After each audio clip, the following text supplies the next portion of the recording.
로마서 8장 18절의 말씀입니다. 신약성경 250쪽에 있습니다. 한 목소리로 봉독하시겠습니다. 생각하건대 현재 고난은 장차 우리에게 나타날 영광과 비교할 수 없도다. 우리 성도님들께서는 설교 듣는 것을 더 좋아하십니까? 아니면 간증 듣는 것을 더 좋아하십니까? 저도 솔직히 간증 듣는 걸 훨씬 좋아합니다. 물론 불과 몇 년 전까지만 해도 저는 설교 중에 간증에는 성경적으로 검증되지 않은 내용들이 있을 수 있고 또 우리의 신앙생활의 혼란을 야기시켜 줄 수 있는 내용들이 있을 수 있기 때문에 간증보다는 설교에, 설교보다는 성경 말씀에 집중하시라는 말씀을 종종 드리곤 했습니다. 하지만 요즘 나오는 간증들을 들어보면 웬만한 설교보다 훨씬 더 은혜스럽고 또 건강하기까지 합니다. 무엇보다 나만의 방식대로 성경을 보고 나만의 방식대로 신앙생활을 하다 보면 나만 만난 하나님, 내가 만난 하나님만 옳다는 편견에 빠져서 다른 건 다 틀리고 나만 만난 하나님만 주장하기 쉬운데 각양각색의 수많은 사람들이 하나님을 만난 사연들, 그 경험들을 서로 이야기하고 나면 우리가 믿는 하나님이 얼마나 크고 넓고 깊고 광대하신 하나님을 느낄 수 있기 때문입니다. 근데 간증을 들어보셔서 다들 느끼시겠지만 이 간증 중에 성공하신 분 그리고 승리하신 분들의 이야기는 좀처럼 공감이 되거나 감동이 되지 않습니다. 저도 이런 분들의 간증을 들어보면 저도 모르게 제 속에서 아이고 집사님 잘나셨습니다. 아이고 목사님 잘나셨습니다. 라는 말이 툭툭 튀어나옵니다. 그러나 반대로 헤맨 사람들의 이야기, 병을 얻어서 고통 중에 끙끙 앓아본 사람들의 이야기, 자녀 교육에 실패하고 사업에 실패해서 전전긍긍해 본 사람들의 이야기, 죄 지었다가 넘어져서 간신히 하나님께서 회복시켜 준 사람들의 이야기는 참 공감이 되고 은혜가 됩니다. 왜 그럴까요? 자기 자신의 이야기로 들려지기 때문에 그렇습니다. 아, 저분도 나와 똑같은 길을 걷고 있는 분이구나. 저분도 나처럼 고난의 길, 눈물의 골짜기를 통과하는 분이구나.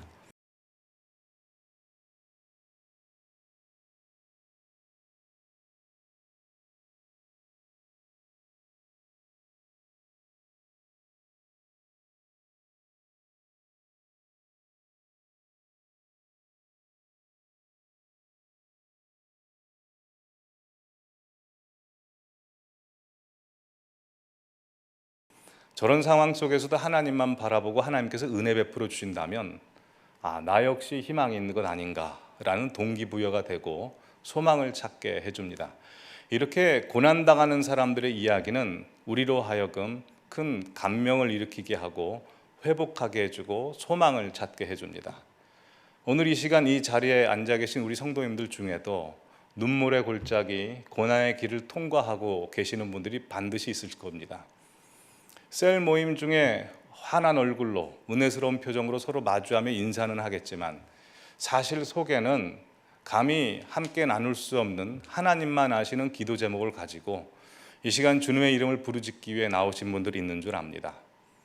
혹시 나는 이젠 좀 살만하다라고 하시는 분들도 과거의 경우를 보면 깊은 수렁에 빠져서 거의 죽을 지경에 이르렀는데 하나님께서 간신히 살려내셔서 지금 이 자리에 나와 찬양하고 계신 분들도 계시고 이제 좀 살만합니다 라고 이야기하시는 분들 역시 한순간도 마음을 놓을 수 없고 계속해서 기도해야 되고 하나님을 의지해야 되는 현실 가운데 있다는 것 저는 잘 알고 있습니다. 왜냐하면 성경은 우리 믿는 사람들에게 고난이 한 번만 온다고 이야기하지 않습니다. 고난이 겹겹이 찾아온다고 이야기하죠.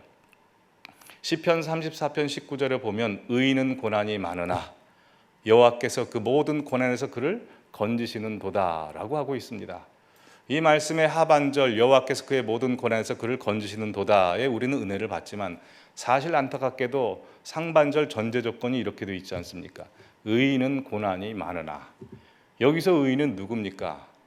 예수 그리스도의 보혈의 피로 말미암아 깨끗함을 입고 하나님의 사랑을 입은 지금 이 자리에 앉아 계신 우리 성도님들 한 분 한 분을 향해서 하나님께서 이르시는 말이 의인이라 라고 합니다.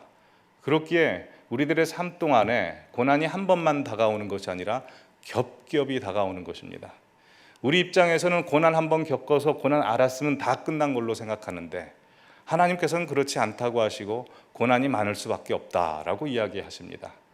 그러기 여기서 우리가 생각해야 될 점이 있습니다. 그것은 고난을 한 번 겪으신 분의 반응과 고난을 두 번째 겪으신 분의 반응과 고난을 세 번째 겪으신 분의 반응이 달라야 된다는 겁니다.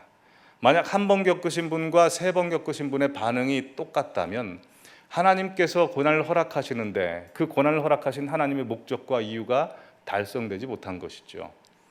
주품에라는 스틸이라는 영어 제목의 찬양이 있습니다. 후렴부에 보면 거친 파도 날 향해 와도 주와 함께 날아오르리 라는 가사가 있죠.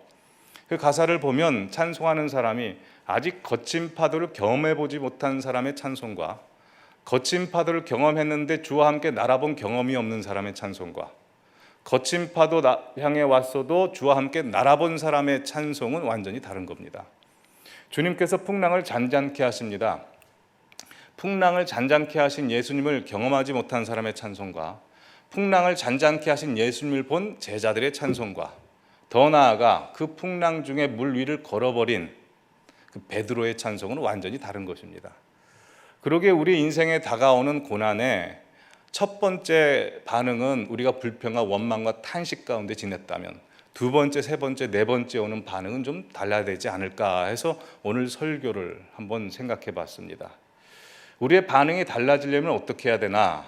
일단 고난을 주시는 하나님의 목적, 이유에 대해서 우리가 뭔가를 알고 있어야 되겠다 싶었습니다. 그래서 오늘은 하나님께서 우리에게 고난을 허락하시는 이유 5가지를 한번 살펴보고, 그렇다면 우리가 믿는 사람으로서 어디를 향해서 나아가야 되는 것인가를 한번 은혜를 나누고자 합니다. 우리 성도님들께서는 이 설교를 들으시면서 과거에 당하신 고난에 대해서 내가 어떤 고난이었는가 아마 다들 알고 계시겠지만 재정립하시고 재정리하셔서 그러시지는 말아야겠지만 혹시 앞으로 다가오는 고난이 있다면 그 고난을 통해서 오히려 하나님 앞에 영광 돌리시는 저와 우리 성도님도 되셨으면 합니다. 첫 번째로 그럼 고난의 이유가 무엇일까요? 고난의 이 목적, 고난의 이유는 하나님께서 우리를 부르시는 소리라는 겁니다.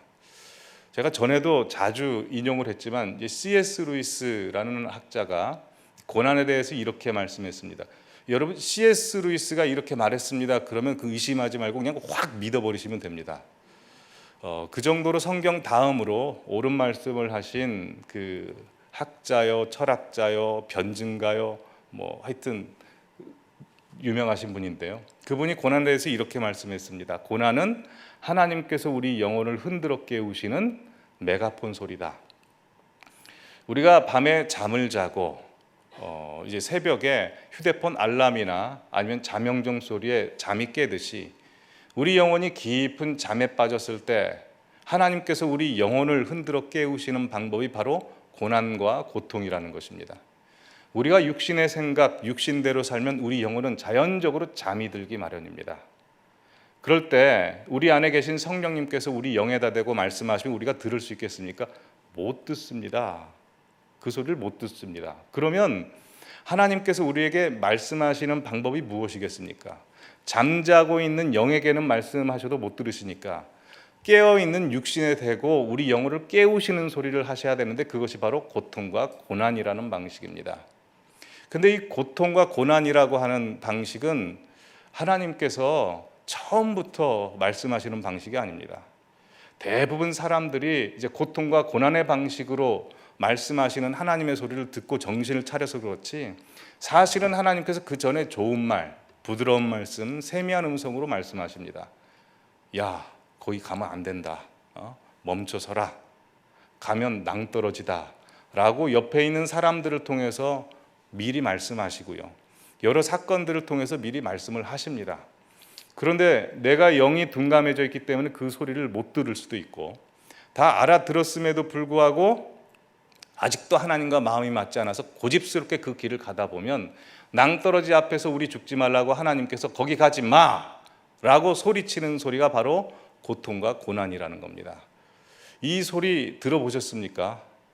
저도 살면서 많이 들어봤습니다. 근데 들어보면서 느낀 경험은 한 번만 들어야지 두세 번 듣는 것은 미라는 것이라는 겁니다.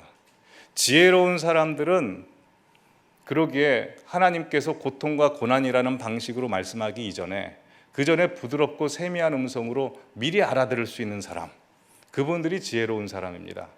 찬송가 442장 보시면 가사가 이렇게 되어 있습니다. 저 장미꽃 위에 있을 아직 맺혀 있는 그때에, 그때는 모두가 잠들어 있는 그때죠. 귀에 은은히 소리 들리니 주 음성 분명하다. 주님께서 아무도 일어나지 않은 그때 우리에게 세밀하게 말씀하신다는 겁니다. 2절 보면 이렇게 됐습니다. 그 청아한 주의 음성 울던 새도 잠잠케 한다. 그 음성이 얼마나 우리의 마음을 평안케 해주는지, 새가 고통스러워서 우는데 그 소리를 듣고 새도 평안하답니다. 내게 들리던 주의 음성이 늘 귀에 쟁쟁하다. 그 주님의 세미한 음성은 강력해서 내 귀에 계속 하루 종일 쟁쟁이 울린다는 겁니다. 그래서 3절에 보면 밤 깊도록 동산 안에 주와 함께 있으려 하나. 그러나 주님께서 이렇게 말씀하시죠. 괴로운 세상에 할 일 많아서 날 가라 명하신다. 주님의 세미한 음성을 듣는 사람은 주님의 손과 발이 되는 사명자로서의 삶을 살 수밖에 없습니다. 그래서 후렴구에 이렇게 돼 있죠. 주님 나와 동행을 하면서 나를 친구 삼으셨네. 그 다음 가사가 아주 기가 막힙니다. 우리 서로 받은 그 기쁨을 알 사람이 없도다. 신앙이라고 하는 것은 하나님과 나만의 뭔가가 많아져야 됩니다. 그것이 우리의 신앙을 굉장히 풍성하게 해줍니다. 그러기에 우리 성도님들께서는 신앙이 풍성해지기 위해서는 저 장미꽃 위에 있을 아직 맺혀 있는 그때에 주님의 음성, 세미한 음성을 들으시고 여기는 가지 마라, 여기는 가라 라는 말씀에 순종하셔서 주님의 손과 발이 되어 우리 서로 받은 사랑의 기쁨을 알 사람이 없는, 주님과 나만이 하는 그런 추억이 쌓이시는 우리 성도님들 되시길 바랍니다. 그래서 인생을 사시면서 받지도 않아야 될 고난, 당하지 않아도 돼야 될 고난은 받지 마시는 분들이 되시기 바랍니다. 첫 번째 고난의 이유는 하나님께서 우리를 부르시는 소리입니다. 두 번째 고난의 이유는 하나님께서 우리를 성장해 가는 필수적인 과정이라는 겁니다. 여러분, 아이들이 자라날 때 보면 성장통을 겪습니다. 관절이나 근육에 큰 고통이 밤중에 임하는데요. 그건 성장할 때 필요한 과정입니다. 마찬가지로 우리의 신앙이 성장할 때 꼭 필요한 과정이 고통과 고난이라는 겁니다. 첫 번째 고통과 고난은 피할 수 있는 고난이요, 안 받아도 되는 고난이라면, 두 번째 고난은 피할 수 없는 고난이요, 모두가 받을 수밖에 없는 고난입니다. 근데 참 희한한 것은 성장을 위해서 주시는 피할 수 없는 고난을 받아도 우리가 성장하고요, 죄 지어서 안 받아도 되는 고난을 받아도 성장합니다. 고난은 무조건 우리를 성장시킵니다. 요한복음 15장 5절에 보면 예수님께서 우리와의 관계를 비유로 이렇게 말씀하시죠. 나는 포도나무요 너희는 가지다 라고 하시면서 우리의 신앙생활의 방법을 두 가지로 설명합니다. 첫 번째, 저가 내 안에. 두 번째, 내가 저 안에. 우리의 신앙은 예수님께서 우리 안에 들어오시는 것으로부터 시작합니다. 내 모습 이대로 날 받으시고 사랑하시고 안아주시고 쓰다듬어 주시고 회복시켜 주시고 그렇게 사랑해 주십니다. 그 사랑을 받으면 내 신앙이 성숙하게 되는데, 그때 이루어지는 것이 내가 주님 안으로 들어가는 일을 하게 됩니다. 주님의 형상에 나의 못난 부분을 이제 맞추게 됩니다. 내 모난 성격, 잘못된 성격이 주님의 형상에 이제 맞춰가게 되죠. 말하자면 빵을 만들 때 빵 프레임에 밀가루 반죽을 넣지 않습니까? 그리고 튀어나온 부분은 두드려야 되고 삐져나온 부분은 가위로 잘라야 되고 모자란 부분은 덧붙여야 되는 겁니다. 이렇게 우리의 신앙생활이라고 하는 것은 주님의 뜻, 주님의 생각, 주님의 마음에 내가 점점 맞춰가는 과정입니다.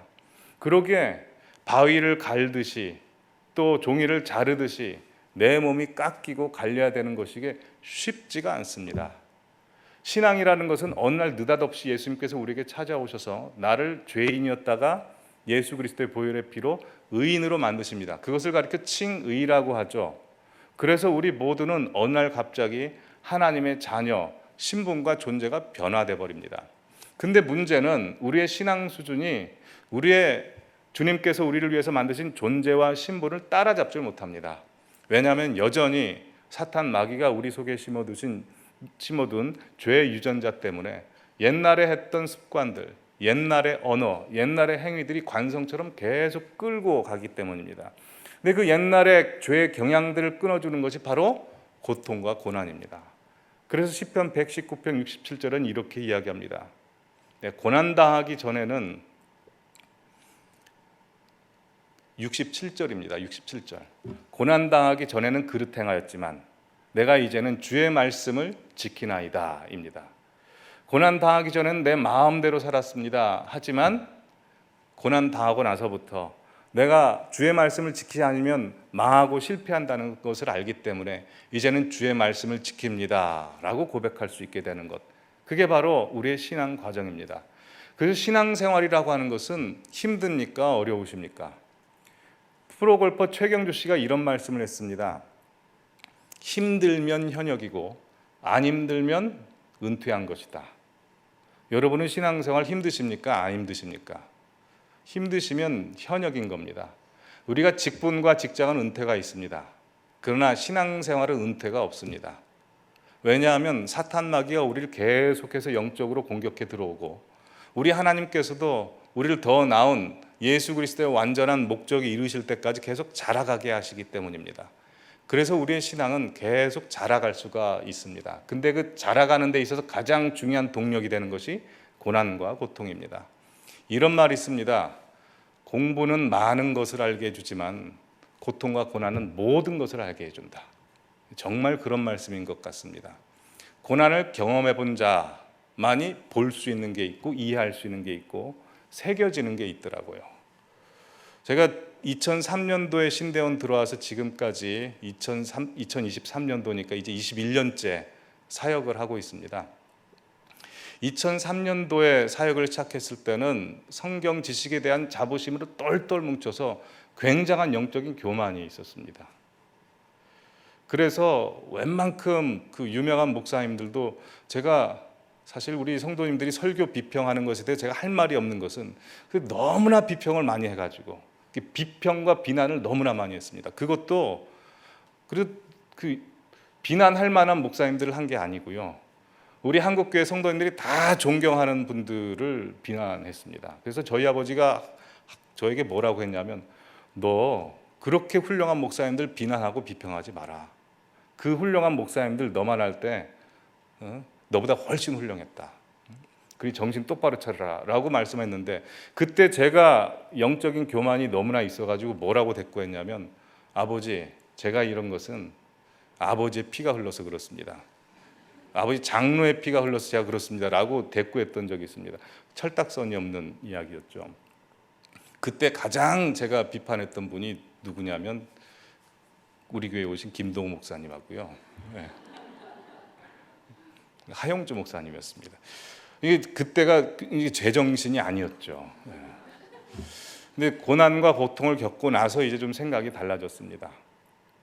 그리고 2023년 이제 저의 모습을 볼 때 분명 그때보다 지금 더 성장해 있습니다.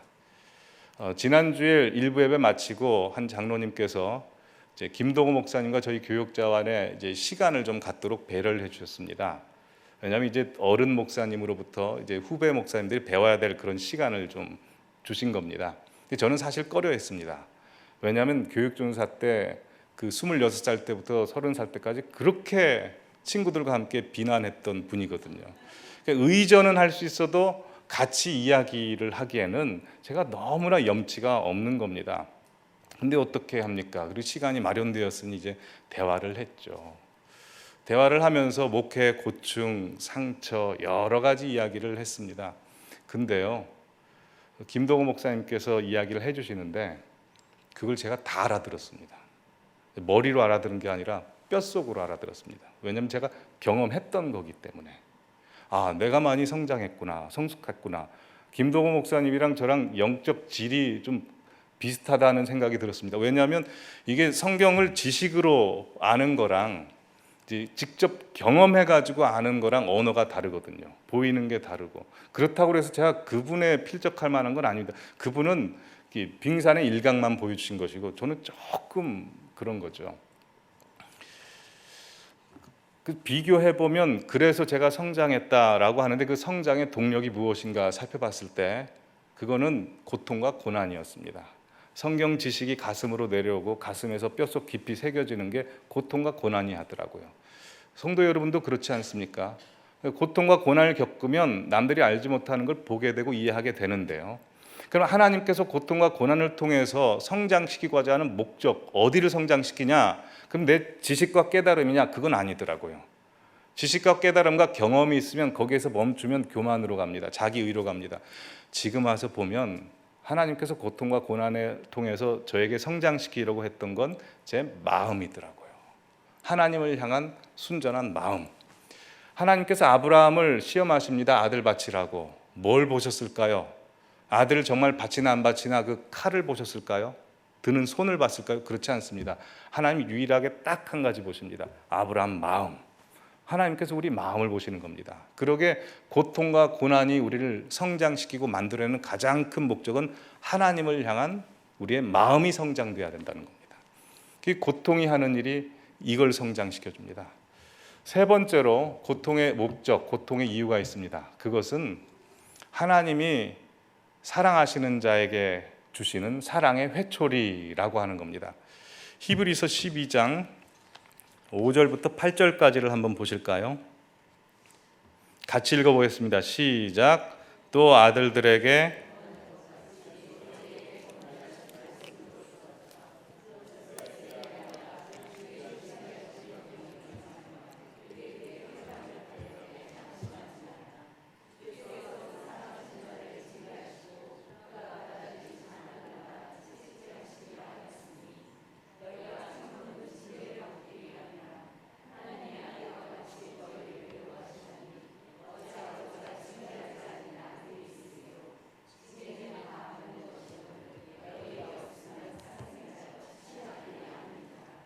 아멘. 본문에서 지속적으로 말씀하고 있는 것이 있습니다. 사랑하시는 자에게 하나님께서 징계하신다는 것이고 그 징계가 없으면 아들이 아니다. 즉 하나님께서는 사랑하시는 자에게 사랑의 회초리를 때리신다는 겁니다. 우리 성도님들께서는 대부분 자녀를 어엿한 성인으로 잘 양육시키시고 기르셨을 겁니다. 근데 그 과거에 자녀가 어렸을 때 우리 성도님들께서는 많이 혼내보셨습니까? 아니면 혼 안 내고 기르셨습니까? 혼을 안 내고 기르셨다는 성도님들이 가끔씩 있는데요. 그건 조사를 해봐야 됩니다.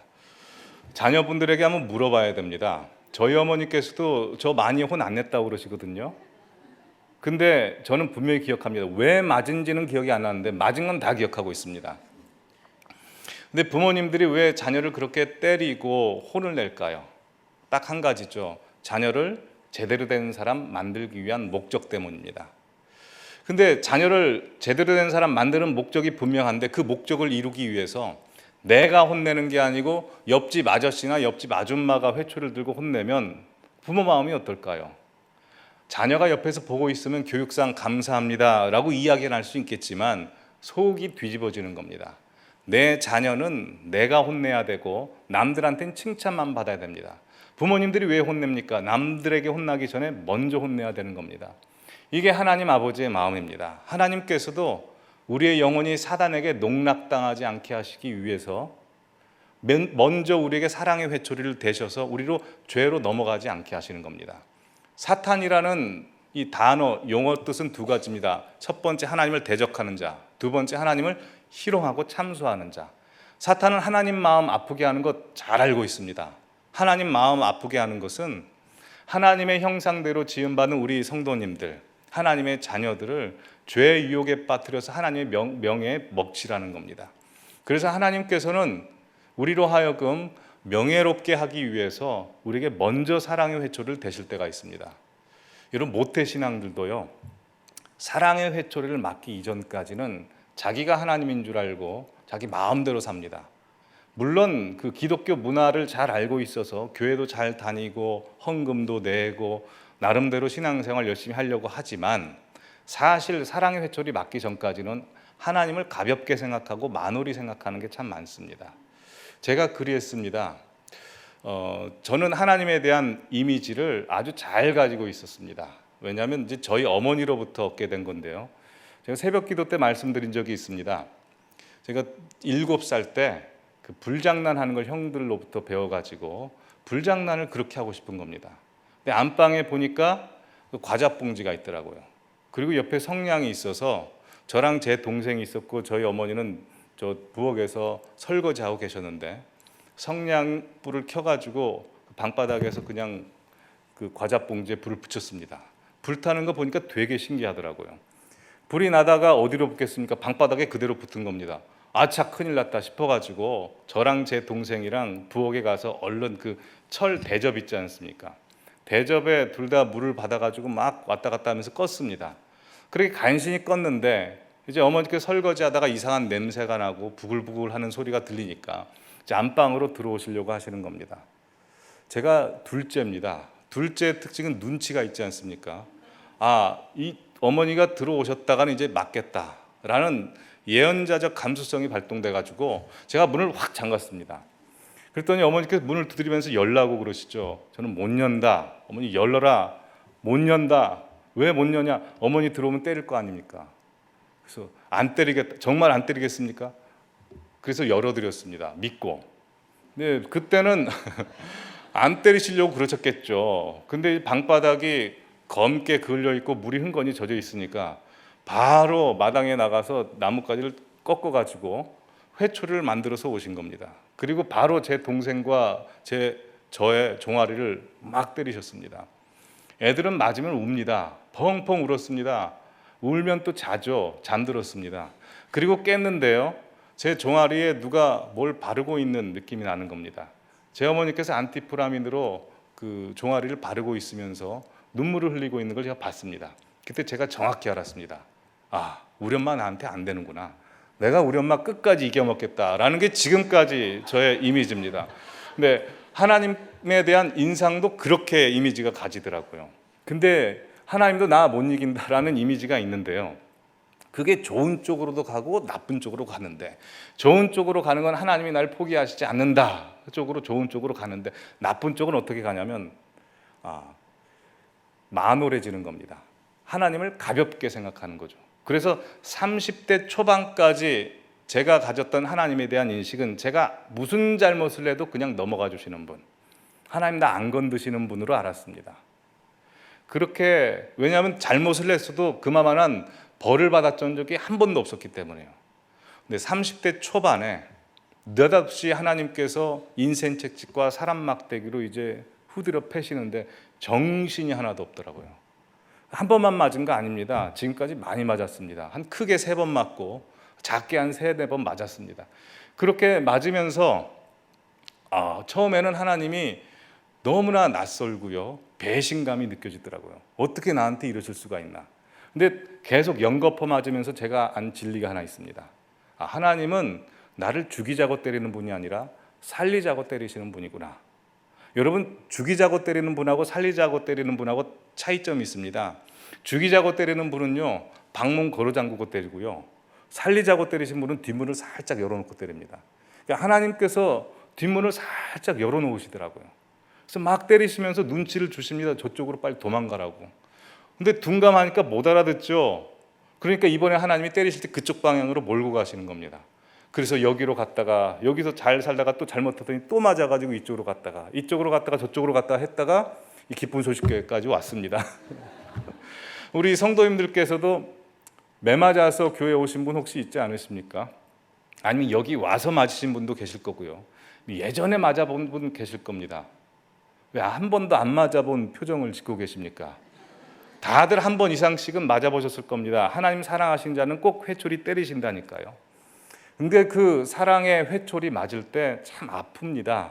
아프고 죽을 것 같고 그 고난을 견뎌내기가 참 힘듭니다. 극단적인 고난은 밑바닥으로 내려가서 살기가 참 힘듭니다. 근데 그럼에도 불구하고 살 수 있는 2가지 이유가 있는데 첫 번째는 내가 모르는 사이에 하나님께서 내 생명을 딱 붙들고 있다는 것. 나는 하나님을 놨는데 하나님은 날 붙들고 있고 꺼져가는 촛불을 붙들고 있듯이 그렇게 붙들고 있어서 그래서 살 수 있고요. 두 번째, 내가 인식해서 살 수 있는 것은 참 처음 회초리를 맞았을 때 욥기를 많이 공부했습니다. 욥기를 보면서 알았던 것은 욥이 하나님 앞에 고난의 이유를 계속 물어보거든요. 근데 그 고난의 이유에 대해서 하나님이 답을 안 해주십니다. 고난의 이유를 가르쳐줘도 고난을 극복 못하는데 극복하는 이유 딱 한 가지가 있습니다. 하나님을 만나버린 겁니다. 근데 하나님을 만났는데 어떻게 만났냐면 하나님이 너무 크신 겁니다. 우주처럼 크고 광활하시고 대단하신 분인데 한낱 미물인 나의 아픔, 눈물, 고통에 대해서 시선을 한 번도 떼지 않으시고 귀에서 한 번도 귀를 기울이시지 않은 적이 없다는 걸 아는 겁니다. 내가 뭐라고.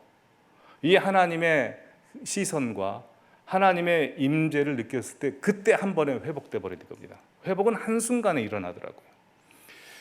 오늘 설교를 준비하기 전에 항상 이제 설교를 준비하고 나서 하나님 앞에 하나님 어떤 찬양 불러야 될까요? 하면서 이리저리 찬송을 찾는데요. 이번엔 좀 달랐습니다. 주일날 사역을 마치고 이제 차를 타고 이제 집으로 가는데 우연찮게 이 찬송을 들었는데 성령 하나님께서 이 찬송해라, 예배 중에 해라 라는 강한 끌림을 받았습니다. 왜 해야 됩니까? 가르쳐 주진 않았습니다. 그래서 얼른 우리 그 장미 집사님한테 연락하고 박현아 집사한테 연락해서 좀 준비할 수 있도록 했습니다. 이 찬송이 너는 내게와 편히 쉬어라는 찬송인데요. 내가 주님 알기 전 주님 먼저 날 아시고 나 주님 사랑하기 전 주님 날 사랑하셨네. 나를 이미 아시고 내 죄 사하기 위하여 그 아들 보내셨네. 그 아들 보내셨네. 사랑하는 내 딸아 내가 너를 잘 안다. 너의 눈물을 안다. 너의 아픔을 안다. 사랑하는 내 딸아 모난 내 마음까지도 이미 너를 알고 있단다. 너는 내게 와 편히 쉬어라. 하나님께서 전해주시고자 하는 메시지가 있는 것 같습니다. 들어보시고 또 이어서 네 번째, 다섯 번째 말씀을 이어나가겠습니다.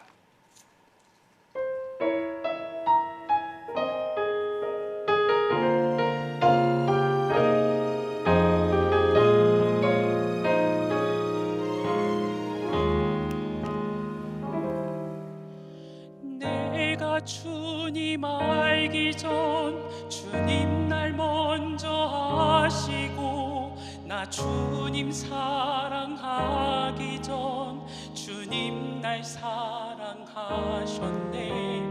나를 이미 아시고 내 죄 사하기 위하여 그 아들을 보내셨네.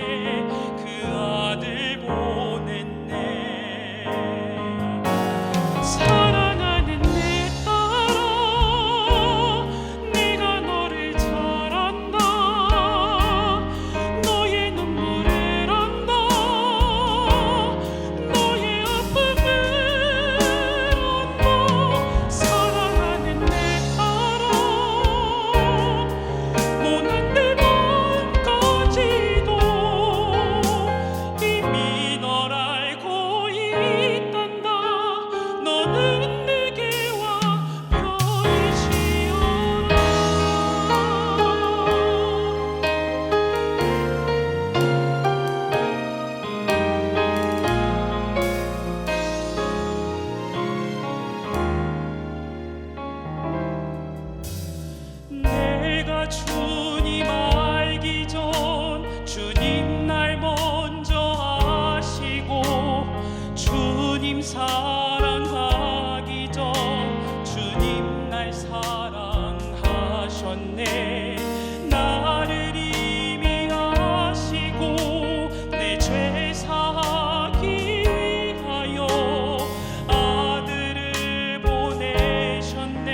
아멘. 네, 감사합니다. 열 손가락 깨물어서 안 아픈 손가락 없다고 하죠. 하지만 열 손가락 중에 특별히 아픈 손가락은 있습니다. 상처나고 염증 나면 특별히 아픕니다. 상처난 손가락은 특별히 연고 발라주고 소독약 발라줘서 분대로 감아 특별히 보호하는 겁니다. 하나님께서 우리 성도님들 가운데 고난을 허용하실 때가 있습니다. 그때는 하나님께서 특별히 손대시는 기간입니다. 그때는요, 누구에게 도움을 요청해도 받을 수 없고요, 누가 도와주려고 해도 도움 못 줍니다. 왜냐하면 온전히 하나님의 뜻이 있어서 하나님의 적절한 방법과 적절한 때에 하나님께서 깊은 수렁에서 끌어주시기 때문에 그렇습니다. 그러니 혹시 그 길을 걷고 계시는 분은 하나님께서 그 목적이 있다는 것을 아셔서 끝까지 잘 버텨내시기를 바랍니다. 그래서요, 네 번째, 고난을 우리는 이렇게 이야기할 수 있습니다. 고난은 하나님께서 주신 선물이다. 참 동의하기 어려운 정의이지만 고난이 하나님께서 우리에게 주신 선물인 이유는 내가 지금 당하고 있는 고난은 장차 올 큰 고난을 막기 위해서 미리 주신 고난이라는 겁니다.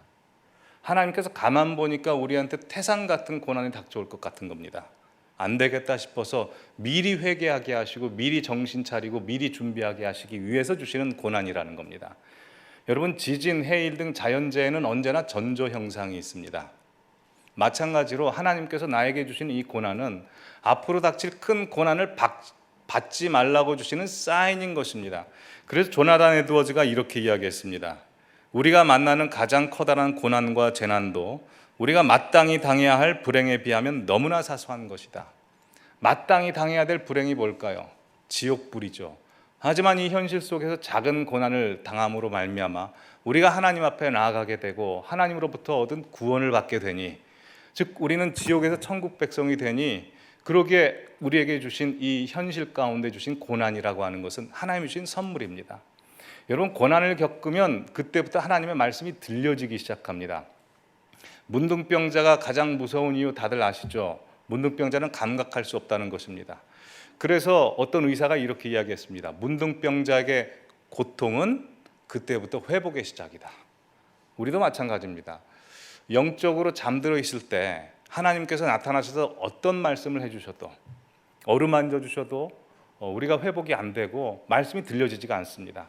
그러나 고통으로 하나님께서 우리 영혼을 깨우시자마자 그때 하나님께서 주시는 말씀이 들려지기 시작하고요, 하나님이 보이기 시작하고 하나님의 어루만지심이 느껴지기 시작합니다. 그래서 이 고난이라고 하는 것은 시편 119편 71절에도 나와 있다시피 내가 고난당한 것이 유익이라, 고난당함으로 말미암아 주님의 율례들을 배우게 되었다. 즉 고난당한 것이 말씀이 말씀으로 내 뼛속에 깊이 새기게 되는 그런 경험을 하게 됐다라고 하는 것입니다. 그래서요, 고난의 파고를 당하는 모든 사람들은 그때 당시에 죽을 것 같은데 다 지나고 나면 다 함께 고백합니다. 아, 고난이라고 하는 것은 하나님께서 나에게 주신 선물이었구나.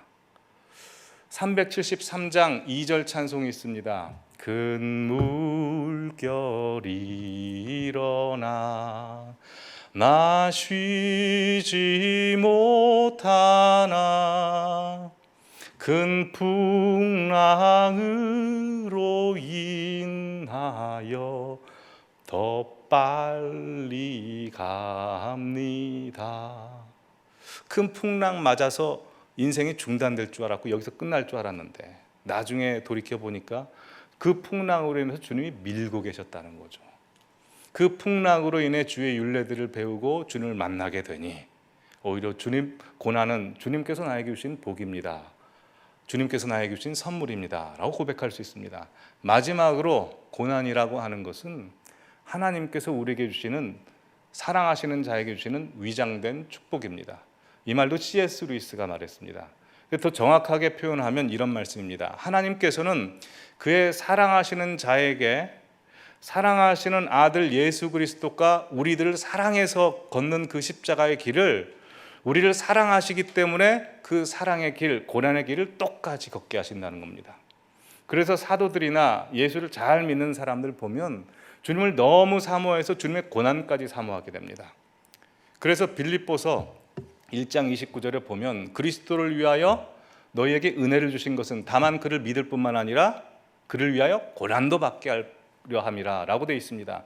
은혜의 목적이 무엇입니까? 믿는 데 있지 않고 더 나아가 고난받게 함이라 라고 이야기해서 골로새서 1장 24절에 이렇게 이야기하죠.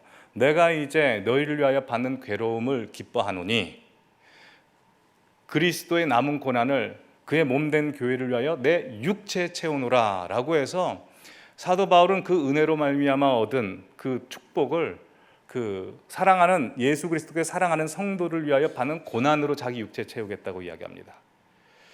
예수님을 3번 부인했던 베드로는 예수님을 너무나 사랑한 나머지 베드로전서 4장 13절에선 더 차원 높은 고난에 대한 이야기를 합니다.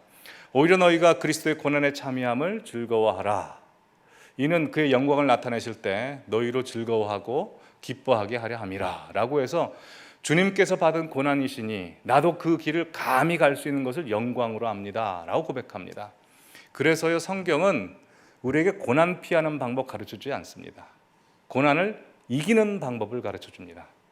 고난 피하는 방법만 가르쳐줬다면 계속 피하다 언젠가는 고난을 맞아서 쓰러져서 일어나지 못하겠지만 고난 이기는 방법을 가르쳐 주시니 고난이 겹겹이 찾아와도 고난을 이길 수 있게 됩니다. 그래서 제가 설교 초반부에 말씀드렸다시피 고난을 처음 당하신 분과 나중에 겹겹이 당하신 분들의 반응이 달라야 됩니다. 우린 처음에 고난 당하면 하나님을 피고석에 세우고요, 내가 검사가 됩니다. 하나님 왜 나한테 고난을 주셨습니까? 이게 정당하다고 생각하십니까? 이게 맞습니까? 라고 하나님 앞에 투정 부리고 탄식합니다. 처음엔 그럴 수 있습니다. 근데 2번, 3번, 4번 계속 겹겹이 다가오는 고난에 그렇게 반응하실 겁니까? 여러분, 이스라엘 백성들이 40년 동안 광야 생활할 때 그들은 원망과 불평만 했습니다. 이스라엘 백성들 40년 광야 생활을 한마디로 요약하면 하나님께서 적군 마귀와 싸우시는 시간이 아니라 당신의 살아가는 백성들과 싸우시는 기간이 40년 광야 생활입니다. 여러분, 우리가 하나님과 평생 싸워서야 되겠습니까? 이스라엘이란 이름 별로 좋은 이름 아닙니다. 우리 입장에서 볼 때는 하나님께서 은혜를 베풀어 주시는 이름이죠. 그래, 네가 이겼다. 내가 너를 사랑한다. 우리 입장에서 계속 하나님 이겨먹을 겁니까? 처음엔 그럴 수 있죠. 하지만 나중에는 내가 하나님 안으로 들어가야죠. 하영조 목사님을 지금 생각하면 참 눈물이 많이 납니다. 그 과거에 그렇게 많이 비난했던 것도 그렇고요. 그 다큐멘터리를 이제 본 적이 있습니다. 그분의 그 예수님 사랑하는 마음, 교회를 사랑하는 마음 보면 참 그 닮고 싶습니다. 그분을 처음으로 설교 중에 뵌 것은 2002년도에 우리 교회에서 가깝습니다. 저기 삼선병원 옆에 있는 그 남서울 은혜교회에서 세운 미랄학교라고 있죠. 거기에서 남서울 은혜교회 예배를 드리는데요, 4인 4색 부흥회를 했습니다. 첫째 날 옥하는 목사님, 둘째 날 이동원 목사님, 셋째 날 하용주 목사님, 넷째 날 이제 홍정길 목사님께서 설교를 하셨는데 각각 다른 이야기를 하셨거든요. 근데 그 내용은 다음에 시간 있을 때 말씀을 드리겠습니다. 근데 그 중에 이 하용조 목사님께서 셋째 날 설교하셨는데 셋째 날 설교가 저 머릿속에 다 있습니다. 창세기 13장 말씀을 하셨는데요, 구조가 이렇게 됩니다. 아브라함과 롯이 헤어지는 장면인데 갈등에서 비전으로, 비전에서 예배함으로 라는 것인데, 그 설교 중에 그 말씀을 하셨습니다. 고난은 위장된 축복이다. 그 말씀을 제가 하용조 목사님으로부터 처음 들었는데요, 이렇게 말씀하시더라고요. 목회하시면서 간암에 여러 번 수술에 그 투석에 여러 가지로 몸이 힘드신데요, 그 고난과 힘든 것이 하나님이 본인에게 주신 사역에 전혀 방해가 안 되더랍니다.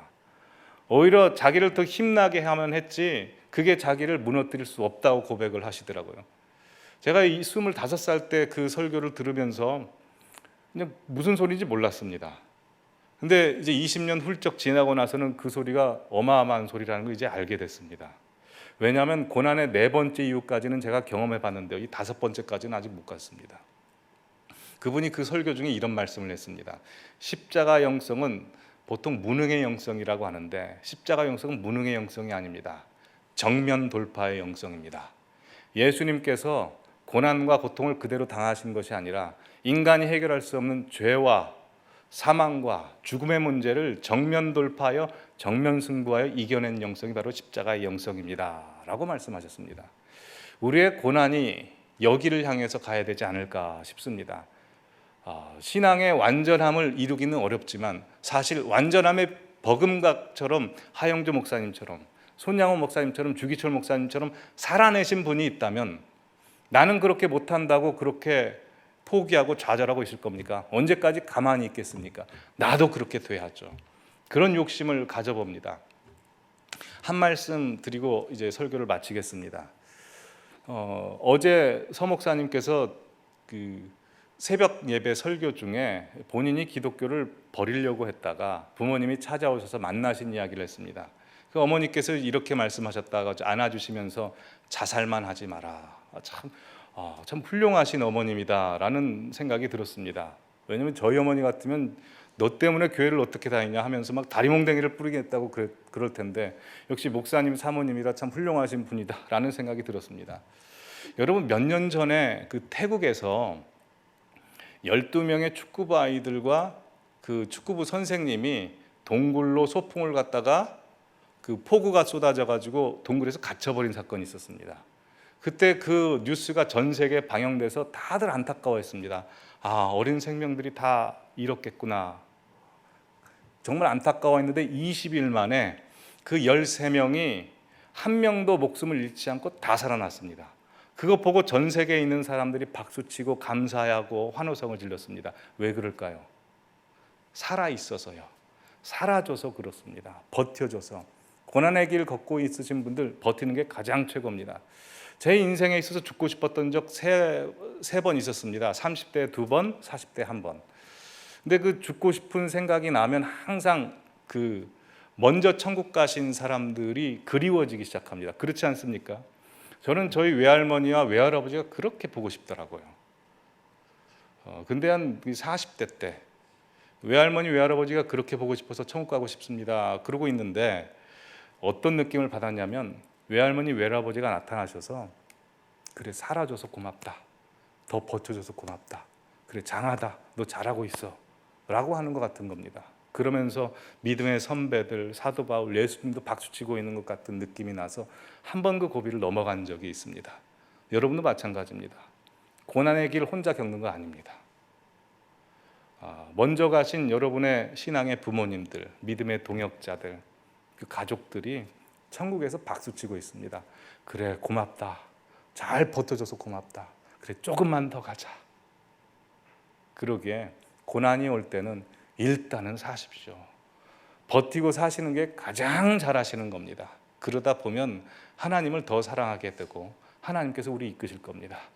이 시간 우리가 함께 찬양하겠습니다.